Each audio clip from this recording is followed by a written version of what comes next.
दोस्तों नमस्कार, आपका स्वागत है एक बार फिर से उड़ान अकेडमी के इस ऑनलाइन प्लेटफॉर्म पर। और मैं गौरव मिश्रा आप सभी का बहुत बहुत एक बार फिर से अभिनंदन करता हूं।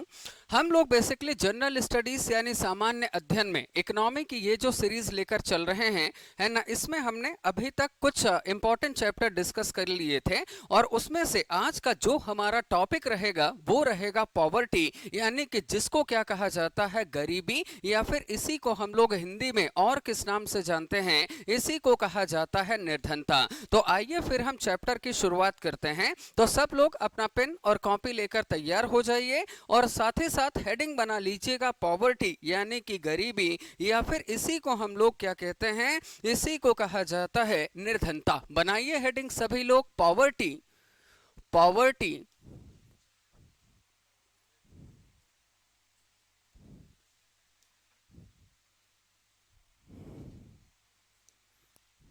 Heading poverty.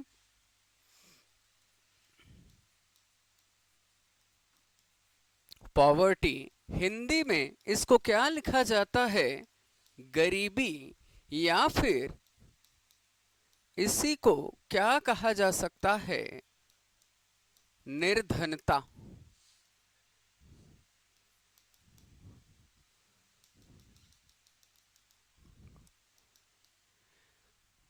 हाँ बताइए फिर आप लोग जो कुछ भी जानते हैं पॉवर्टी या गरीबी के बारे में, है ना, आप चाहें तो डिस्कस कर सकते हैं। उसके बाद तो फिर हमें, है ना, इसके बारे में समझना ही है। बताइए क्या है पॉवर्टी या फिर निर्धनता। हाँ भैया, बेरोजगारी। तो फिर बेरोजगारी क्या है? बेरोजगारी और निर्धनता ये दोनों अलग अलग टर्मिनोलॉजी और दोनों अलग अलग चैप्टर हैं हमारे इकोनॉमिक्स में। हाँ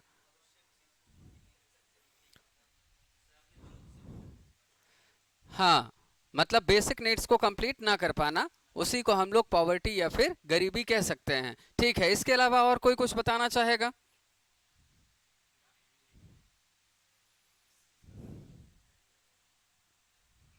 हम्म, इसको निकालने के भी बहुत सारे मेथड होते हैं। ठीक है,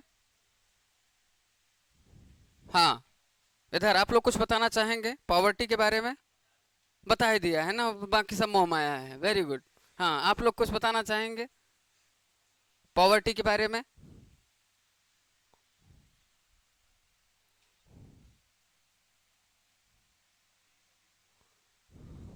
आप लोग बताइए। मैं तो बताऊंगा ही, देखो। हाँ जी बताइए।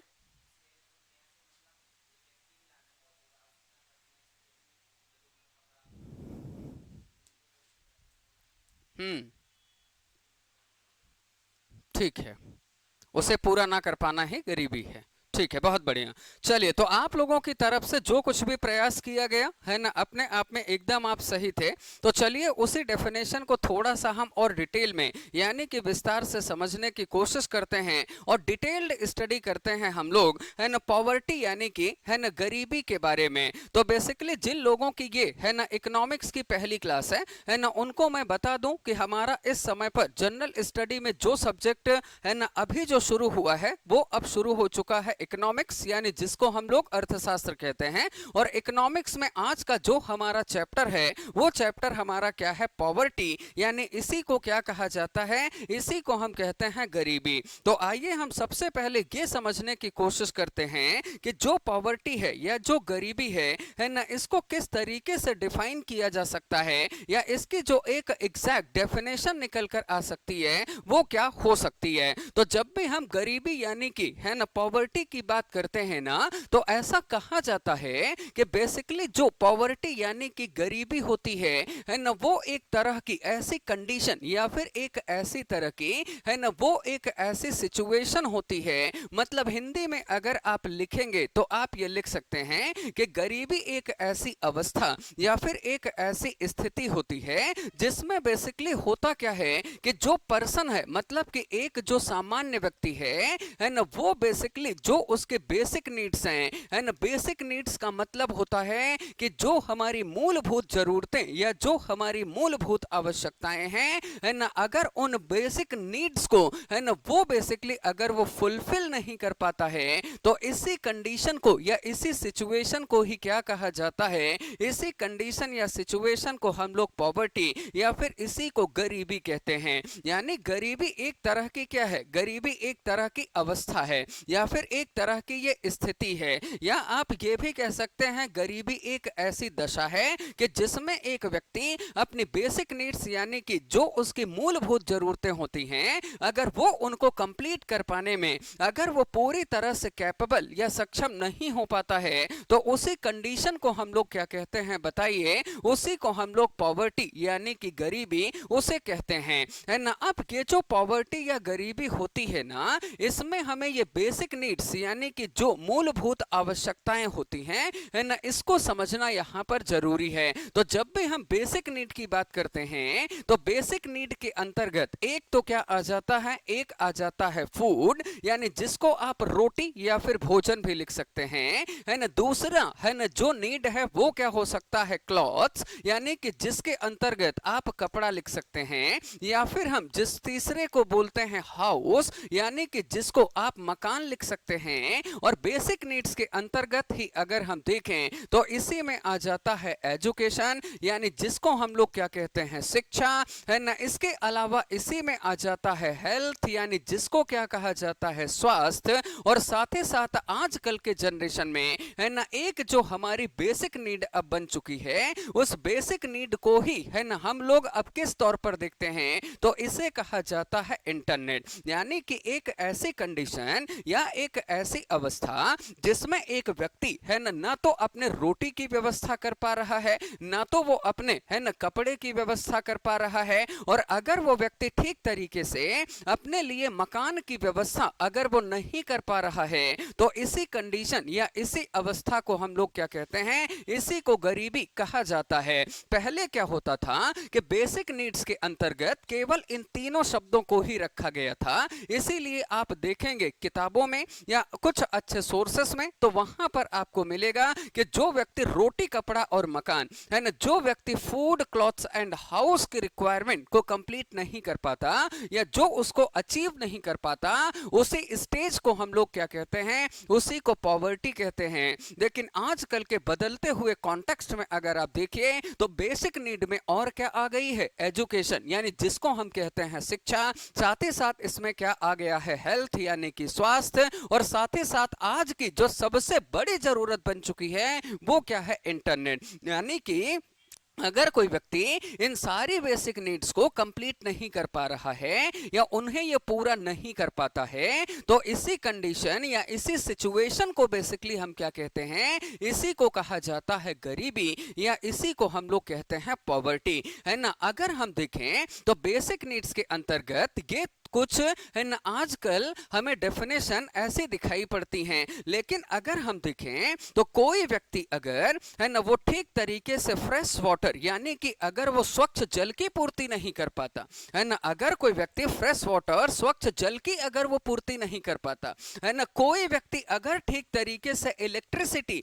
यानी कि वो, है ना, विद्युत का, है ना, ठीक तरीके से वो फायदा नहीं उठा पा रहा है, तो इन सभी केसेस में भी, है ना, उस कंडीशन को क्या कहा जाएगा, उस अवस्था को हम गरीबी ही कहेंगे। मतलब गरीबी में क्या होता है कि ना तो ये सारी चीजें उपलब्ध हो पाती हैं, और साथ ही साथ क्या होगा कि जो फ्रेश वाटर होता है, मतलब कि शुद्ध जल, है ना, जो हमारा फ्रेश एनवायरनमेंट होता है, या फिर जो इलेक्ट्रिसिटी वगैरह होती है, अगर इनकी, है ना, नीड भी कंप्लीट नहीं हो पा रही है, तो उस केस में भी हम उसको क्या बोलेंगे, उसे क्या कहा जाता है, उसी को हम कहते हैं पॉवर्टी, है ना। अब ये जो गरीबी होती है ना, है ना, इस गरीबी का जो सबसे बड़ा इंपैक्ट पड़ता है या सबसे जो बड़ा प्रभाव पड़ता है वो क्या पड़ता है ना, इस गरीबी का जो बेसिकली सबसे बड़ा, है ना, इंपैक्ट पड़ता है वो ये होता है कि जो पर्सन, है ना, जो व्यक्ति, है ना, बेसिकली सरवाइव कर रहा है किसमें, गरीबी में, है ना, जिस व्यक्ति का जीवन गरीबी में कट रहा है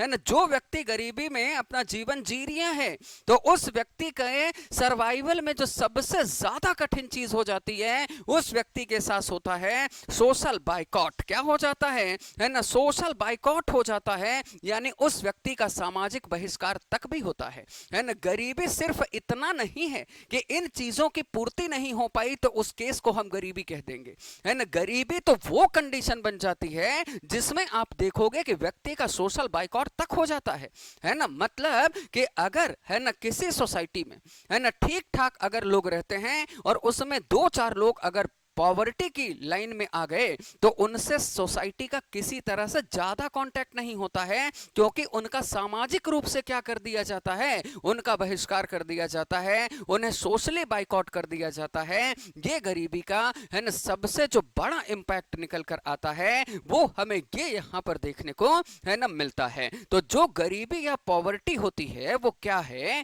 यहाँ तक की कहानी आप मुझे बताइए, सबको समझ में आया कि नहीं आया, है ना। गरीबी क्या है सबको क्लियर हुआ कि नहीं हुआ। ये एक ऐसी कंडीशन है जिसमें व्यक्ति इन चीजों के साथ साथ ये और साथ ही साथ जिसमें वो ये भी फेस करता है सोशल बाइकआउट, है ना, उसी को हम लोग क्या कहते हैं, गरीबी कहते हैं, है ना। अब ये जो गरीबी होती है ना, ये जो पॉवर्टी यहां पर हम देख रहे हैं, क्या देख रहे हैं, पॉवर्टी, है ना। अब ये जो पॉवर्टी या गरीबी होती है ना, इसके कई सारे टाइप्स होते हैं, कई प्रकार की गरीबी हमें देखने को मिलती है। और टाइप्स ऑफ पॉवर्टी यानी कि गरीबी के जब हम प्रकार पढ़ते हैं तो गरीबी के प्रकार के अंतर्गत क्या होता है कि मुख्य रूप से अगर आप देखोगे तो गरीबी के 2 प्रकार हमें देखने को मिलते हैं। कितने टाइप की होती है पॉवर्टी, है ना, मुख्य रूप से 2 तरह की गरीबी देखी जाती है ना। जब हम 2 तरह की गरीबी की बात करते हैं तो इसमें से एक गरीबी को क्या कहा जाता है, एक गरीबी को बेसिकली कहा जाता है एब्सोल्यूट पॉवर्टी। क्या बोलते हैं एक को, है ना, एक को हम बोलते हैं एब्सोल्यूट पॉवर्टी, और हिंदी में इसको लिखा जाता है क्या, इसे लिखा जाता है निरपेक्ष गरीबी। क्या बोलते हैं इसको, इसे हम बोलते हैं निरपेक्ष गरीबी। और गरीबी का जो दूसरा टाइप यानी जो दूसरा प्रकार हमें देखने को मिलता है ना, उस टाइप को क्या कहा जाता है, तो उसे बोला जाता है रिलेटिव पॉवर्टी। क्या बोलते हैं उसको, उसे कहा जाता है रिलेटिव पॉवर्टी, और हिंदी में इसको क्या लिखा जाता है, इसे हम लोग लिखते हैं सापेक्ष गरीबी। क्या बोलते हैं इसको, सापेक्ष गरीबी। तो गरीबी के मुख्यतः कितने प्रकार होते हैं, है ना। जनरली पॉवर्टी कितने टाइप की होती है, 2, है ना। पहले टाइप को हम लोग क्या कहते हैं, एब्सोल्यूट पॉवर्टी, निरपेक्ष गरीबी, और जो दूसरा टाइप होता है उसको हम लोग क्या कहते हैं, रिलेटिव पॉवर्टी, यानी इसे कहा जाता है सापेक्ष गरीबी, है ना। इन दोनों टर्म्स में ये जो दोनों शब्द यहां पर लिखे गए हैं, इन दोनों में बेसिक डिफरेंस किस बात का है ना, दोनों में बेसिक डिफरेंस या अंतर इस बात का है कि निरपेक्ष गरीबी का मतलब ये होता है ऐसी गरीबी जो बेसिक नीड को कंप्लीट ना करने की वजह से जनरेट हुई है ना। एक ऐसी पॉवर्टी, है ना, एक ऐसी गरीबी, है ना, जो बेसिकली इस वजह से ओरिजिन हुई है, इसकी उत्पत्ति इसलिए हुई है क्योंकि जो बेसिक नीड्स हैं, जो मूलभूत आवश्यकताएं हैं, वो बेसिक नीड्स क्या नहीं हो पा रही हैं, वो कंप्लीट नहीं हो पा रही हैं। एक ऐसी गरीबी जिसमें बेसिक नीड व्यक्ति की कंप्लीट नहीं हो पा रही, क्या है ना, उस गरीबी को हम क्या कहते हैं, एब्सोल्यूट पॉवर्टी, है ना। उसे क्या कहा जाता है, निरपेक्ष गरीबी। क्या बोलते हैं उसको, निरपेक्ष गरीबी, है ना। आप परिभाषा में लिखेंगे that poverty which origins from the not fulfilment of the basic needs, है ना। ऐसी गरीबी जो मूलभूत आवश्यकताओं की पूर्ति ना करने की स्थिति में उत्पन्न होती है, उसे हम लोग कहते हैं एब्सोल्यूट पॉवर्टी। लेकिन जब हम रिलेटिव पॉवर्टी की बात करते हैं, किसकी बात कर रहे हैं, रिलेटिव पॉवर्टी की बात कर रहे हैं, तो जब हम रिलेटिव पॉवर्टी यानी कि सापेक्ष गरीबी की बात करते हैं, तो जब कभी भी, है ना, गरीबी यानी कि पॉवर्टी को, है ना, जब कभी भी पॉवर्टी यानी कि गरीबी को, है ना, on the basis of poverty को आइडेंटिफाई किया जाए, पहचाना जाए on the basis of comparison, है ना। जब हम तुलना के आधार पर गरीबी का आकलन करते हैं तो उस गरीबी को क्या कहा जाता है, उसे कहा जाता है रिलेटिव पॉवर्टी। क्या बोला जाता है, रिलेटिव पॉवर्टी कहा जाता है। मतलब एक ऐसी गरीबी जहां पर तुलना करके गरीबी डिसाइड की जा रही है कि भाई एक व्यक्ति जिसके पास बहुत है इसका मतलब वो अमीर है, और दूसरे के पास उतना नहीं है जितना पहले वाले के पास है, तो उसके कंपेयर में तो वो तो गरीब ही हुआ ना, है ना। उसी को हम क्या कहते हैं, रिलेटिव पॉवर्टी। देखिए अब्सोल्यूट पॉवर्टी या निरपेक्ष गरीबी में क्या होता है, इसमें हम ये देखते हैं कि व्यक्ति बेसिक नीड को कंप्लीट नहीं कर पा रहा है। और बेसिक नीड में क्या, तो वो सारी चीजें आ गई ना, रोटी भी आ गई, कपड़ा भी आ गया। भाई व्यक्ति अगर जी रहा है तो हमारे देश भारत में आप सबको पता है कि हर एक व्यक्ति को जीने का अधिकार है ना। हमारे संविधान का आर्टिकल 21, हमारे संविधान का अनुच्छेद 21, है ना, हमें right to life and personal liberty देता है, प्राण एवं दैहिक स्वतंत्रता का अधिकार देता है ना। और right to life and personal liberty में यह साफ तौर पर कहा भी गया है कि किसी व्यक्ति को सिर्फ जीने का अधिकार नहीं है, उसे पूरी डिग्निटी के साथ, उसे पूरी गरिमा पूर्ण तरीके से जीने का अधिकार है। मतलब वो व्यक्ति जैसा चाहे वो वैसा जी सकता है। लेकिन एक बात ध्यान रहे, हमारे यहां पर मरने का अधिकार ना है। अधिकार का ही का है, जीने का, जीने का अधिकार है, लेकिन मरने का अधिकार हमारा संविधान नहीं देता। एक ही केस में देता है कि जब कोई व्यक्ति किसी ऐसी गंभीर समस्या से जूझ रहा हो, या कोई व्यक्ति ऐसी गंभीर बीमारी से जूझ रहा हो कि उस बीमारी की वजह से पूरा परिवार आर्थिक रूप से बिखर सकता है ना, या वो परिवार फाइनेंशियली इतना टूट सकता है कि उस बीमारी की वजह से परिवार में कुछ हादसे और भी हो सकते हैं। उस केस में वो व्यक्ति अगर चाहे तो अपने जीवन का अंत कर सकता है, और इसे हम लोग बोलते हैं निष्क्रिय इच्छा मृत्यु। हमारे यहां पर इच्छा मृत्यु तो है, लेकिन हमारे यहां पर पैसिव एथोनेशिया है ना। इच्छा मृत्यु को हम लोग अंग्रेजी में क्या कहते हैं, एथोनेशिया। और एथोनेशिया का मतलब क्या होता है कि व्यक्ति की जब तक इच्छा है जिएंगे, नहीं इच्छा है तो निकल लेंगे, है ना। ऐसा व्यक्ति सोच रिया है, कौन सोच रिया है, व्यक्ति। लेकिन भारत में ऐसा नहीं है। नीदरलैंड पहला ऐसा देश था जिसने अपने यहां पर इच्छा मृत्यु की पावर लोगों को दी कि आपको जब तक लगता है जियो, नहीं लगता है तो जीवन आपका निकल लो। लेकिन भारत यह कहता है कि भाई आपको जीना तो है ही, आपको जीना ही है, लेकिन आप मरेंगे नहीं, केवल एक केस में अगर वो कंडीशन फुलफिल कर पा रहे हैं तो, और वो भी डॉक्टर के लिखित रिकमेंडेशन पर, पुलिस ऑफिसर की प्रेजेंस में साइन करके पेशेंट देगा कि हां मैं अपने जीवन का अंत करना चाह रहा हूं, तो ऐसे में वो अपने जीवन को तबाह कर सकता है।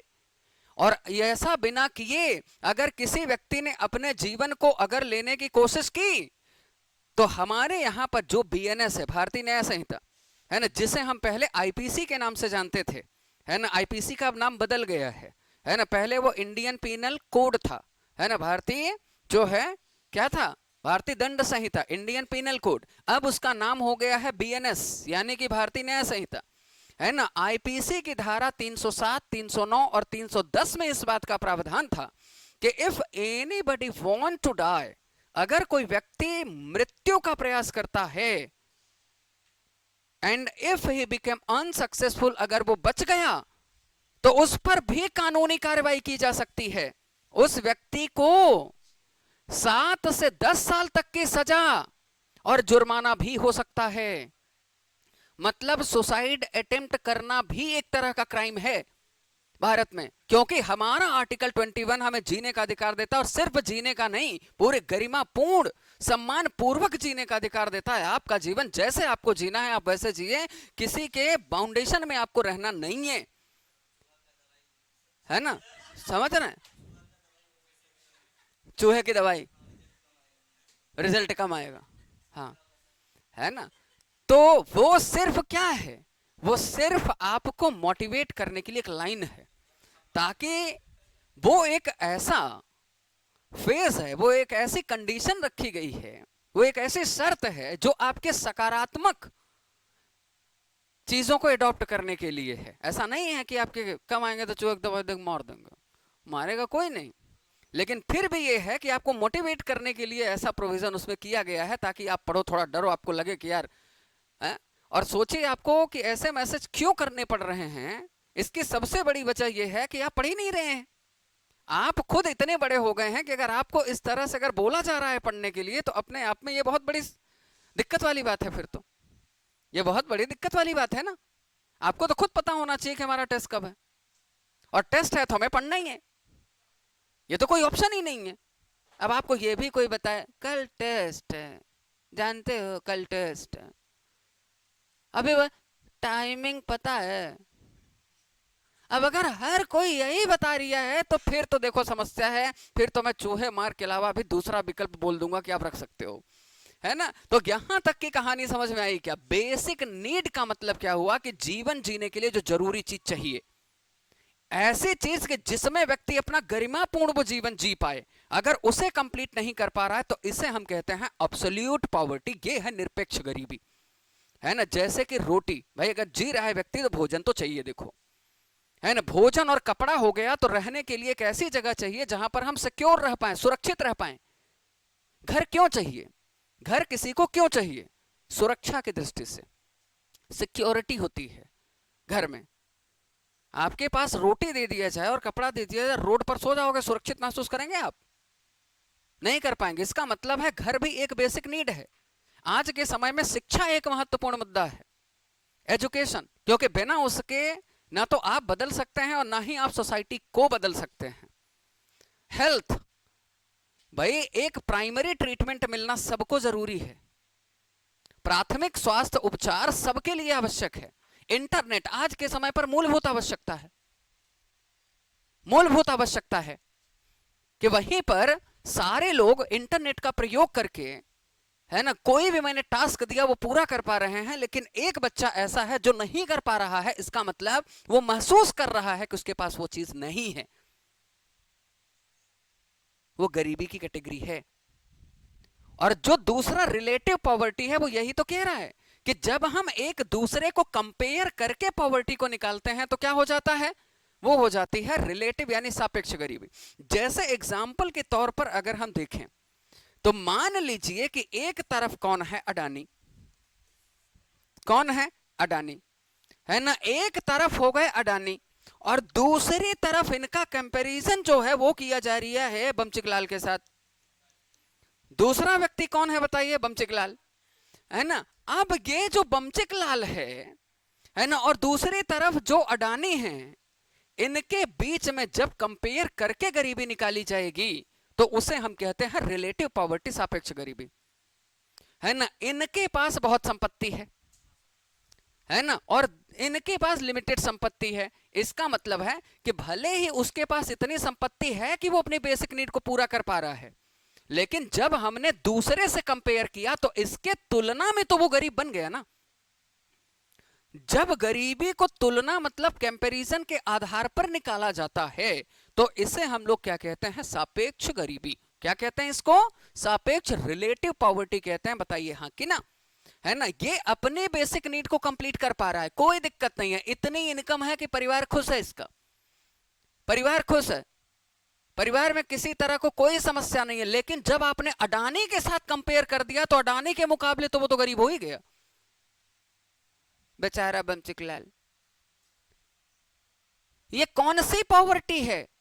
ये रिलेटिव पॉवर्टी है, ये एक तरीके की ये सापेक्ष गरीबी है ना। उसी तरह से अगर हम देखें तो ये जो पॉवर्टी या गरीबी हम डिस्कस कर रहे हैं, इसके अदर टाइप्स भी होते हैं। और अदर टाइप्स में अगर हम देखें तो एक को जिसे कहा जाता है बेसिकली क्या? Genetic poverty. जेनेटिक पॉवर्टी यानी इसको लिखा जाता है पीढ़ीगत गरीबी। पीढ़ीगत गरीबी, और पीढ़ीगत गरीबी का मतलब यह हुआ कि जनरेशन टू जनरेशन वो चीज चलती आ रही है, जनरेशन टू जनरेशन वो चीज चलती आ रही है। मतलब कि अगर किसी व्यक्ति के परदादा के परदादा अगर गरीब थे तो परदादा भी गरीब है ना। उसके बाद वो जनरेशन टू जनरेशन अगर वो ट्रांसफर हो रही है तो उसको हम क्या बोलते हैं? है ना, उसे हम बोलते हैं जेनेटिक पॉवर्टी, है ना। इसमें आप लिखेंगे कि यह गरीबी पीढ़ी दर पीढ़ी स्थानांतरित होती है, transfers one generation to another. आए जी, हाँ, क्यों? क्योंकि उसके पीछे दो वजह हो सकती है। उसके पीछे दो वजह ये हो सकती हैं कि एक तो उनके पास रिसोर्सेस शुरू से इतने कम रहे कि जो कुछ भी उन्होंने काम भी किया, परिवार भी बड़ा था, और उसके फुलफिल करने में ही वो हमेशा लगे रहे, और फुलफिल तब भी नहीं हो पाया। बेसिक नीड को कंप्लीट करने में पूरा परिवार लगा रहा, लेकिन फिर भी नहीं लग पाया। और जब अगली जनरेशन आई तो वही प्रॉब्लम अगली जनरेशन ने भी फेस किया। इसके कई कारण हो सकते हैं। हो सकता है कि उच्च वर्ग द्वारा उनका शोषण भी हो, उनके साथ डिस्क्रिमिनेशन किया गया हो, उनके पर अत्याचार किया गया हो, या उन्हें आगे बढ़ने से रोका गया हो। उसके कई कारण हो सकते हैं। लेकिन अगर वो गरीबी एक जनरेशन से दूसरी जनरेशन में जा रही है, तो यही है जेनेटिक पॉवर्टी। कुछ भी रीजन हो सकता है उसका। और या तो व्यक्ति खुद ही काम नहीं करना चाहता, वो खुद उत्थान नहीं करना चाहता। हमारे यहां पर देखेंगे लोग ऐसे भी हैं जो ये कहते हैं नहीं पढ़ेंगे क्या कर लेंगे, नहीं पढ़ेंगे क्या करेंगे, अरे मत पढ़ो यार, है ना। दूसरा एक व्यक्ति होता है जो ये कहता है पढ़ नहीं सकते, मेहनत नहीं कर सकते। और इसी को ध्यान में रखते हुए हमारे मध्य प्रदेश के एक बड़े प्रसिद्ध व्यक्ति हुए, जिनका आपने नाम सुना होगा, राजा भरथरी। राजा भरथरी उज्जैन के राजा विक्रमादित्य के बड़े भाई थे। उज्जैन के राजा विक्रमादित्य का नाम आपने सुना होगा, है ना। और इनके बारे में कहा जाता है कि ये पहले ऐसे राजा हुए थे जिन्होंने भारत की ख्याति या जो हमारी अचीवमेंट है उनको सेंट्रल एशिया के साथ साथ अफ्रीका तक पहुंचाया था। राजा विक्रमादित्य, है ना, जो उज्जैन के राजा हुए। और उन्हीं के बड़े भाई कौन थे? भरथरी थे, वो भी राजा थे। राजा भरथरी कहते हैं कि जो मानव है, जो ह्यूमन है ना, वो तीन टाइप का होता है। इंसान कितने प्रकार के होते हैं? तीन प्रकार के होते हैं। एक को उन्होंने नाम दिया अधम मानव, दूसरे को नाम दिया उन्होंने मध्यम मानव, और तीसरे को नाम दिया उन्होंने उत्तम मानव। मानव की, ह्यूमन की इसी मेहनत की अप्रोच पर उन्होंने ह्यूमन की तीन कैटेगरी बना दी। और क्या बोल रहे हैं वो कि मानव कितने प्रकार के होते हैं? तीन। अधम मानव, मध्यम मानव और उत्तम मानव, है ना। अधम का मतलब होता है लो ह्यूमन, है ना, और मध्यम का मतलब होता है मीडियम ह्यूमन, और उत्तम का मतलब होता है बेस्ट ह्यूमन। इन तीनों में उन्होंने फर्क ये बताया कि अधम मानव ऐसे मानव होते हैं जो काम करना ही नहीं चाहते हैं, जिनका ना तो कोई लक्ष्य होता है, जिनका कोई लक्ष्य नहीं है। ऐसे व्यक्ति जिनसे पूछो क्या करना चाह रहे हैं, पता ही नहीं है, उनको ही पता नहीं है जीवन में करना क्या है। वो अधम मानव हैं, जिनका ना तो कोई गोल है और ना गोल की तरफ भाग रहे हैं, वो अधम मानव हैं। और मध्यम मानव का मतलब होता है कि जिनका एक गोल है और उस गोल को अचीव करने की वो कोशिश तो कर रहे हैं, भले सफल ना हो पाए। भाई इंसान तीन ही तरह का होता है, एक जिसका कोई टारगेट नहीं है, और दूसरा जिसका टारगेट है और वो अचीव करने की कोशिश कर रहा है लेकिन किसी कंडीशन से नहीं कर पा रहा है, लेकिन एफर्ट तो लगा रहा है, वो है मध्यम मानव। और तीसरा मानव वो है जिसका टारगेट पहले से फिक्स है और वो तब तक चुप नहीं बैठेगा जब तक उसे उसका गोल नहीं मिल जाएगा, वो है उत्तम मानव। अरे समझ रहे हैं कि नहीं? तो यहां पर जेनेटिक पॉवर्टी में कई रीजन हो सकते हैं। या तो व्यक्ति खुद मेहनत नहीं करना चाह रही है, और अगर वो करना चाह रही है तो उसको करने दिया नहीं जा रही है, तो वो है जेनेटिक पॉवर्टी। उसे हम लोग कहते हैं पीढ़ीगत गरीबी, है ना।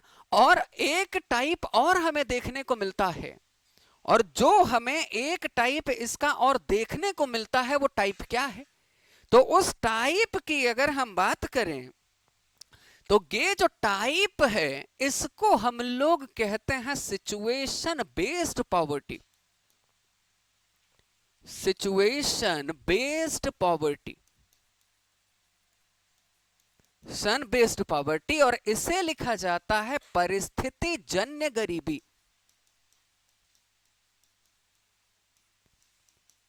परिस्थिति जन्य गरीबी है ना। और इसका मतलब वही हो रहा है क्या, कि व्यक्ति जो है वो गरीबी से अपने आप को हटाना तो चाह रहा है, लेकिन किसी ऐसी सिचुएशन, ऐसी परिस्थिति में फंस गया है कि वो नहीं हट पा रहा है, वो नहीं हट पा रहा है।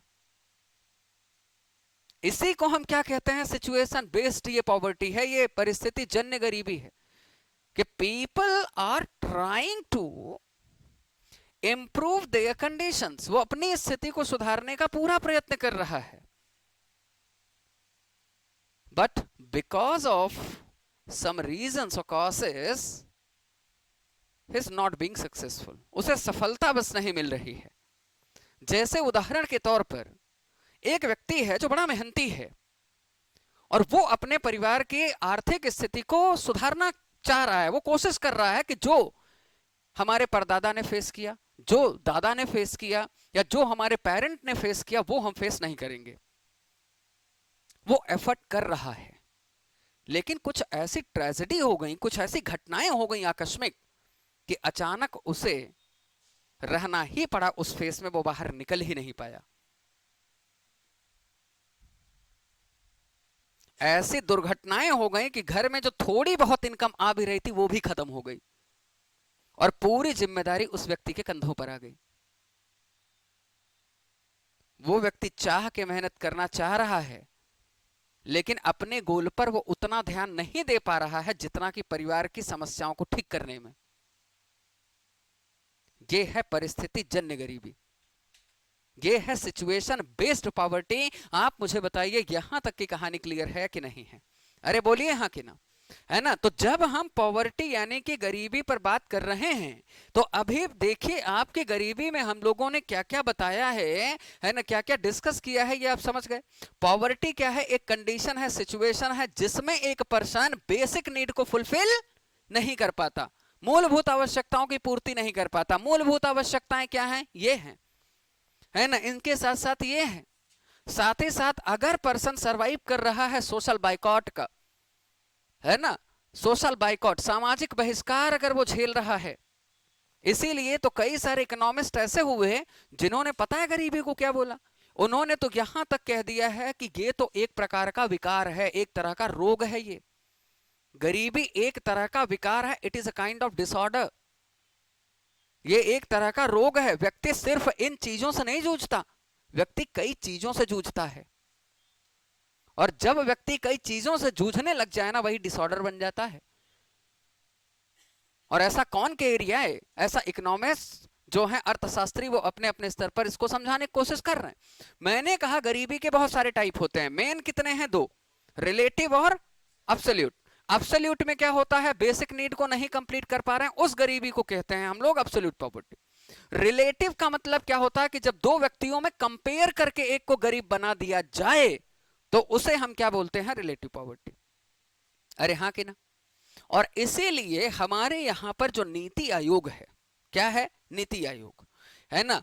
ये जो हमारे यहां पर नीति आयोग है, जिसको हम पहले किस नाम से जानते थे? जिसको हम पहले प्लानिंग कमीशन योजना आयोग कहते थे, है ना। योजना आयोग या प्लानिंग कमीशन जो 1950 में बना था, 1950 में जो एस्टेब्लिश हुआ था, उसी को नीति आयोग में कन्वर्ट कर दिया गया 1 जनवरी 2015 को। 1 जनवरी 2015 से नीति आयोग जो है ना, वो सामने आया। नीति आयोग ये कहता है कि हमारे देश में जो गरीबी की कैलकुलेशन होगी ना, गरीबी की कैलकुलेशन में हम एब्सोल्यूट पॉवर्टी को मेजर करेंगे, ना कि रिलेटिव को। हम दो व्यक्तियों में ऐसे गणना कर करके कहां तक बता पाएंगे कि कौन गरीब है कौन अमीर है? हम तो इस बेसिस पर बता पाएंगे कि कौन बेसिक नीड को फुलफिल कर पा रहा है और कौन नहीं कर पा रहा है। इसका मतलब है कि हमारे यहां पर गरीबी का आकलन किस गरीबी से निकाला जाता है? आप कहेंगे एब्सोल्यूट पॉवर्टी। ये सीधा सीधा क्वेश्चन है।